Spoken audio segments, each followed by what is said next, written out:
Assalamu alaikum wa rahmatullahi wa barakatuhu. Barkanku da sake dawowa ajin koyon lissafi. Yau muna so mu ga conversion of improper fractions to mixed numbers. Kamar yadda na faɗa muku a last video, mun ga types of fractions, proper fraction, improper da kuma mixed number. So dama na gaya muku za mu ga yadda ake converting nasu. So yau bari mu fara da wannan.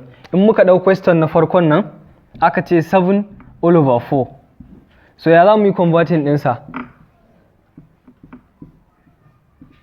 In za ka yi converting wannan idan kuka gan shi improper ne yadda kuka gan shi nan, saboda me number na saman ya fi na ƙasa girma, so shi ne improper. So ya za a yi mu mai da shi mix, sai mu yi dividing nashi.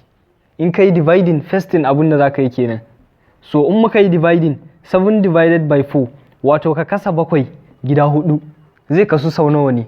Zai kasu ne sau ɗaya. In ya kasu sau ɗaya zai rage nawa? Zai rage 3 ko? To wanda ya rage shi ne a nan sama, shi ne wanda ya rage kenan, all over sai ka saka denominator ka 4. Shi kenan ka canja shi zuwa mix, kaga ga nan whole part ɗinka, ga nan fractional part ɗinka nan. Shi kenan mun canja shi. Haka question na biyu shi ma aka ce 12 over 5.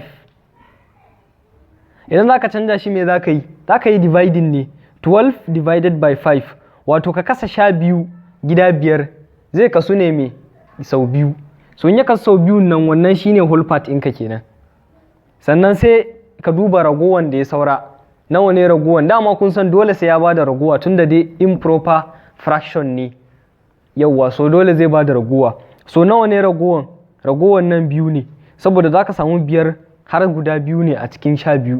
In ka samu 5 guda 2 ka 10, kaga ya rage wannan 2 kenan. So wannan 2 da ya rage shine a sama ko? All over denominator ka 5. So kana da 2 whole number 2 over 5. Wannan kana da 1 whole number 3 over 4. So wannan su ne yadda ake canjawa. So za mu bar muku wannan na 3 da na 4 da na 5 ɗin duka ku gwada, ku ajiye mana ansan ku a comment section. Idan ka yi dividing ka samu ansan ka, sai ka duba ragowan ka sa over denominator ka. Haka shi ma wannan, haka shi ma wancan. So mun gode da kallon bidiyon mu, kadai ku manta idan ba ku yi subscribe YouTube channel ɗinmu ba ku yi, a ajin koyon lissafi, sannan ku yi sharing. Mun gode.